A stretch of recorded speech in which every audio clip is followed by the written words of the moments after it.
A decade before the Moneyball season of 2002, the Oakland Athletics ran one of baseball's highest payrolls, romped to the AL West crown, and played in the American League Championship Series. While the team fell to the Toronto Blue Jays that year, the stage was set for big things down the road. This is a team that had all-stars in their prime like Mark McGwire and Rubén, productive veterans such as Rickey Henderson and Terry Steinbach, and a stable of young arms down on the farm ready to carry this team to glory in the foreseeable future. The 1990s Oakland Athletics should have been without question a baseball dynasty. Instead, the franchise languished during a lost decade that produced nothing but disappointment and eventually Moneyball. I'm Cheyenne Hollis, this is the Touchback, and today we're talking about what could have been for the Oakland A's in the 90s. Gallego takes it at short, throw to first, and the A's win the pennant for the third straight year. There was a two-game stretch early on in April of the 1994 season that was basically a microcosm for those A's in the 90s. On April 14th, there was a day game at the Oakland Coliseum between the Athletics and Minnesota Twins. The crowd on this day was treated to an absolute gem from promising rookie Steve Carsey, who pitched 8 innings of 1-run baseball. He turned a 4-1 lead over to Hall of Fame Dennis Eckersley, who was expected to close things out.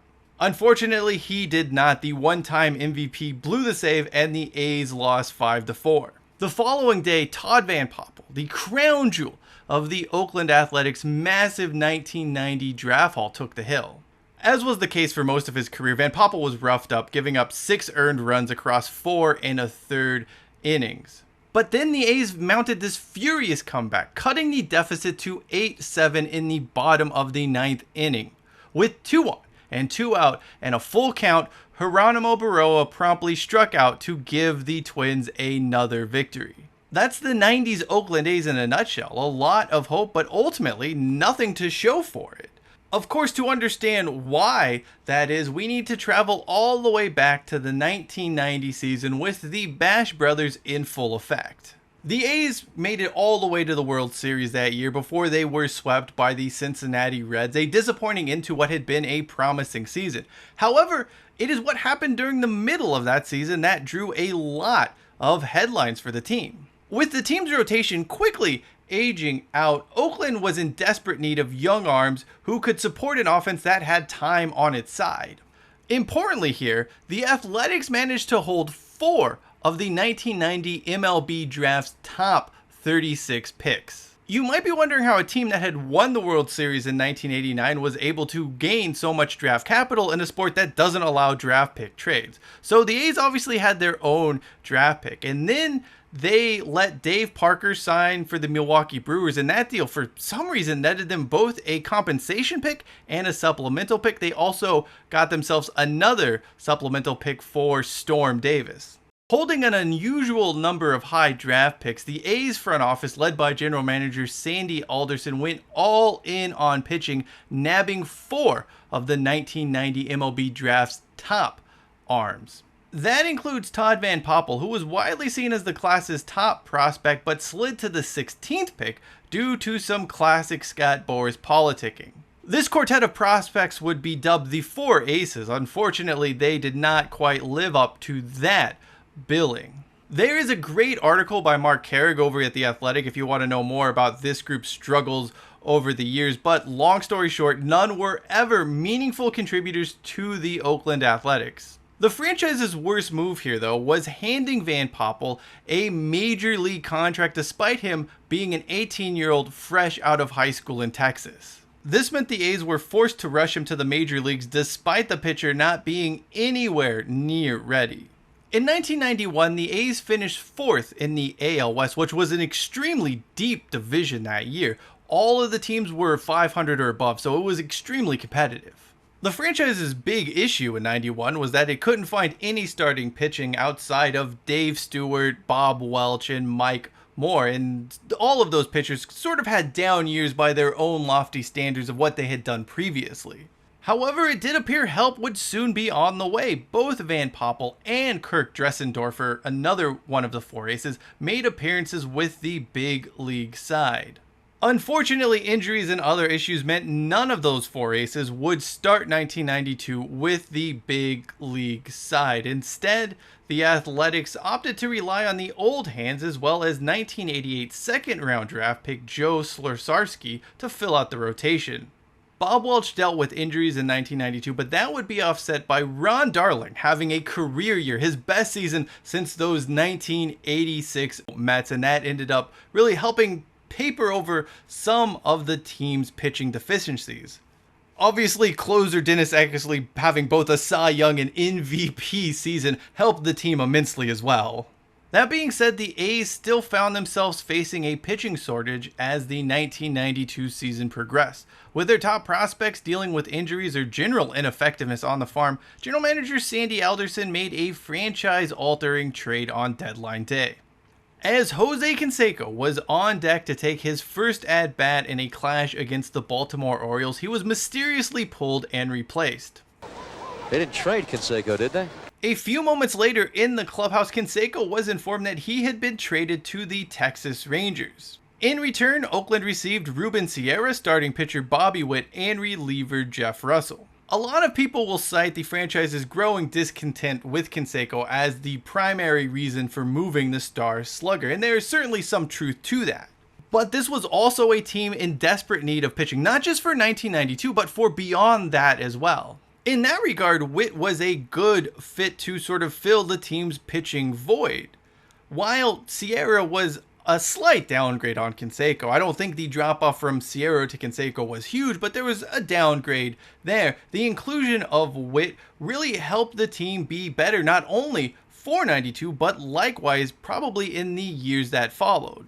At least in theory, that is. Both Witt and Russell were solid for the A's down the stretch, helping make sure Oakland would win the AL West with minimal fuss. Neither had an ALCS to remember against the Blue Jays, though. Russell gave up the lead in Game 1, got shelled in Game 3, bad series overall for him. Witt didn't make an appearance until Game 6 of the American League Championship Series, with the A's trailing by 5 runs and set to face Tom Hankey, who had been absolutely lights out that year. Losing one step short of the World Series was a disappointment, but there was still reason to be excited heading into 93. That excitement, though, was short-lived. That's because the team's pitching problems finally came to a head this year. It ended up being a completely lost season for the Athletics, all things considered. Alderson didn't bring back Dave Stewart or Mike Moore, who, while on the downside of their careers, were effective enough to eat innings. Bob Witt would eventually become the staff ace in 93, although this was a role he was terribly miscast in.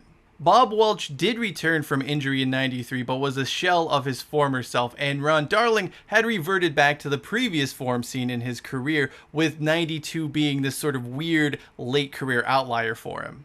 The real issue, though, by 93 was that none of the four aces were able to seize any sort of role on the Oakland pitching staff. Many of them had dealt with injuries. They weren't developing as they thought they were going to be. It was just kind of a mess overall with these four prospects. Van Poppel would get a shot at starting later on in 1993, although he probably shouldn't have been anywhere near the big league ball club yet.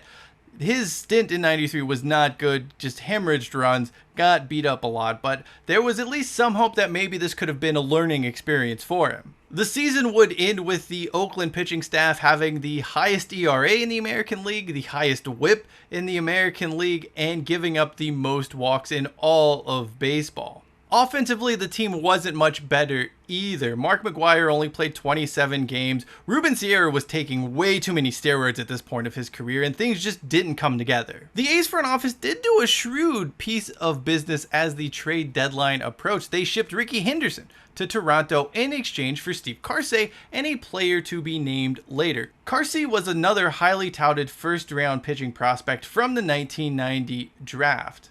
He would even go on to start 8 games in the back end of the 93 season for Oakland, and you could argue he was probably the team's best starter that season, which isn't saying a whole lot, but it again at least gave them something to look forward to.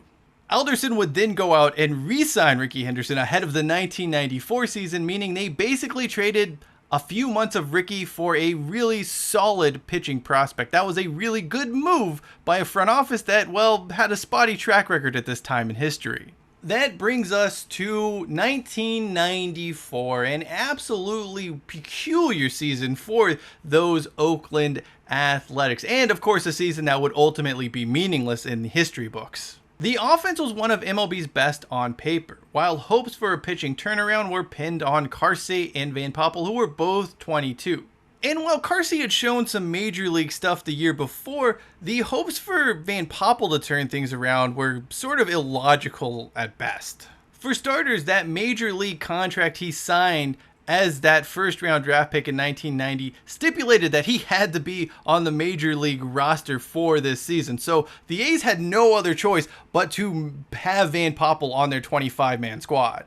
Any belief that Van Poppel would be turning things around in this campaign really just hinged on the fact that, well, he was 22 and this would be about the time you would have expected his development to hit the major league status. Of course, that didn't make a heck of a lot of sense, and Van Poppel did not turn things around. He just leaked runs. From the first moments he was ran out as a starter in 1994, the dude was just giving up runs like they were going out of style. He would finish the year with a 6.09 ERA over 23 starts. Canseco, on the other hand, looked like a potential Cy Young winner in the making. His first 3 starts, 23 innings pitched, 3 earned runs allowed. He was really he got the A's fans excited.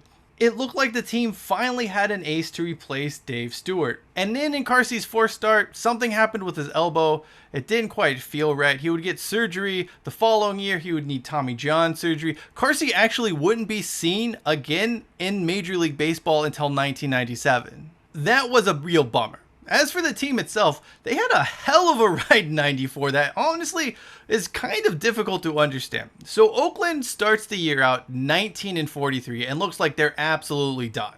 Then they went on to win 19 out of their next 22 games. Eventually, they climbed all the way back to being 1 game behind AL West division leader Texas when that 94 season was canceled. The Montreal Expos always complain about how they got screwed, but you could make the argument that the A's kind of got screwed when the season was canceled as well.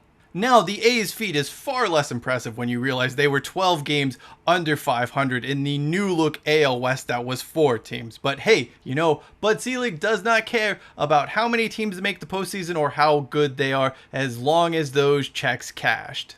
1995 is a turning point, not just in this story, but the history of the Oakland Athletics franchise. Going into this year, the A's had the 7th highest payroll in all of baseball, which was something then owner Walter A. Haas Jr. never mind. He was always happy to spend money on the team that he loved.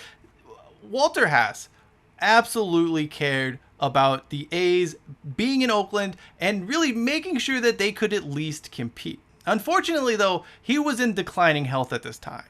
This would see him put the team up for sale in 1994, and eventually a deal would be reached shortly after his passing in September of 95.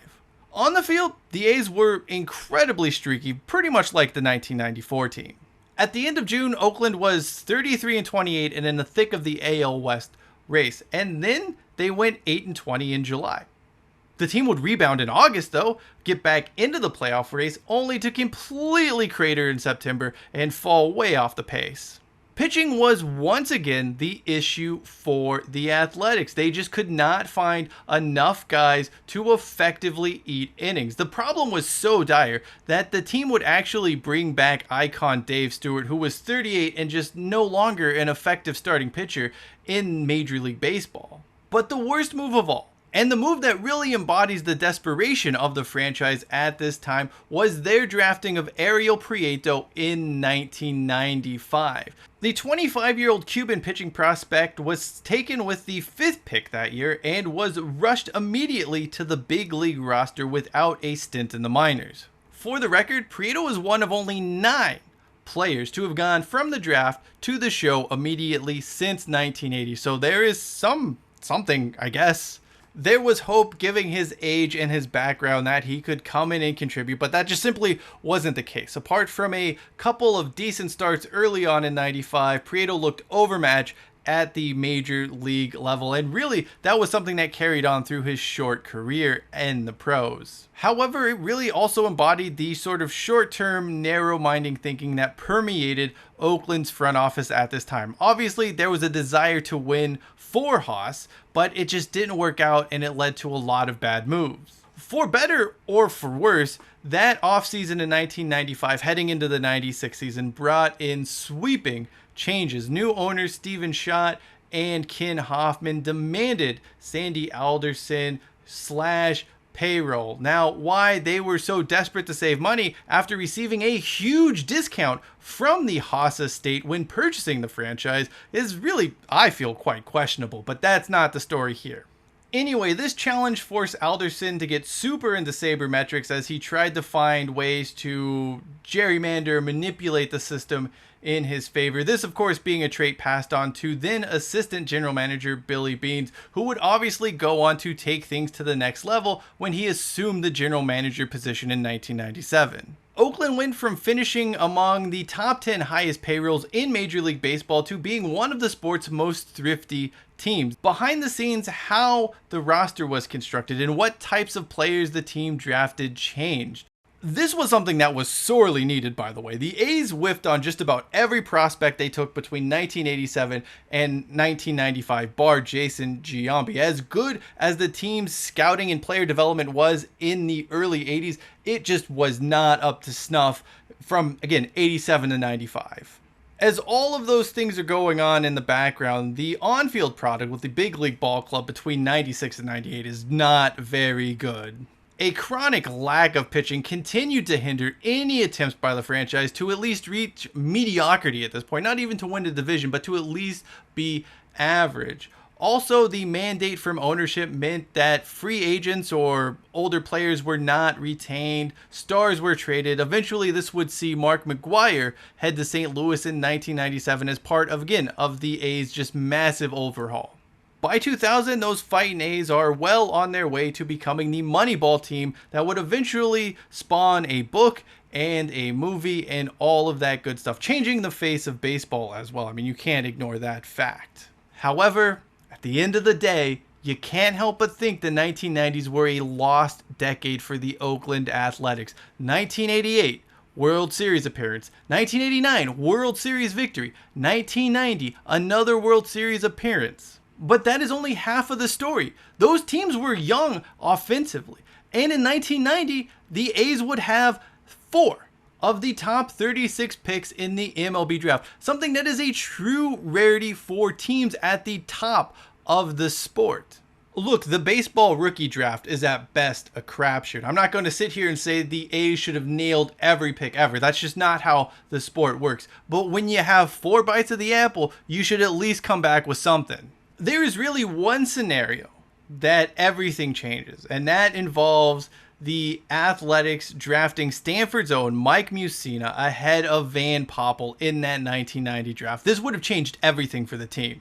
Remember, Mussina was a regular All-Star and routinely finished in the top 5 of Cy Young voting during the 1990s.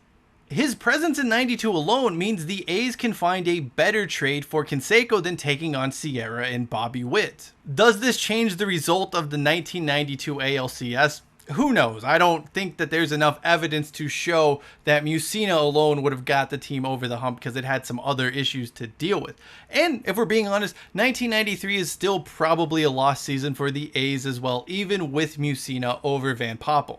94 would have been different with Moose as the staff ace, although that of course doesn't matter because there were no playoffs. 95, I think, is really the season though where everything changes, and if they had Mussina instead of Van Poppel, the Athletics' future would have been a hell of a lot different.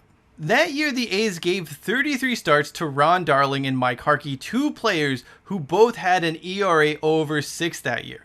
That season in 95, Mike Mussina made 32 starts for the Orioles. If you just straight up replace that, if you replace those 33 starts from Harkey and Darling with what Mussina would have given you, there's no doubt in my mind the Athletics win the AL West and they're in the postseason in 1995. It's not even a question. Like, you don't need to do anything else. Just the difference between what Mussina delivered as a starting pitcher and what the team got from Darling and Harkey was enough to overcome that gap in the American League West. Now, maybe Stott and Hoffman are moved by this and still demand Alderson to maintain one of baseball's lowest payrolls. Or maybe, just maybe, Oakland charts a middle path, a path where they still emphasize undervalued players and prospects while also keeping a hold of a select number of appropriately valued players as they look to contend in the AL West and the American League as a whole. Alas, it was never meant to be. The A's dynasty that never was in the 1990s would give way to Moneyball at the turn of the century. That would prove itself to be both a blessing and a curse for the Oakland A's franchise over the past 20 or so years. And then we have today, where the franchise is sort of hopelessly adrift in a rebuild where the owner doesn't seem to care if the team is actually good and may actively be working to prevent the Athletics from rebuilding into a contender. As a young kid growing up in Northern California, though, I'll never forget the excitement around Steve Carsey in that April of 1994. Oh, what could have been, both for that season and his own career, as well as for the A's in the entire decade of the 1990s. Thank you for watching this video. If you'd like to know a little bit more about why Sacramento is deserving of a Major League Baseball club, well, check out the video right there in the upper right-hand corner of your screen. That does it for me. I'm Cheyenne Hollis. This is the Touchback, and until next time, hashtag take it out to the 25.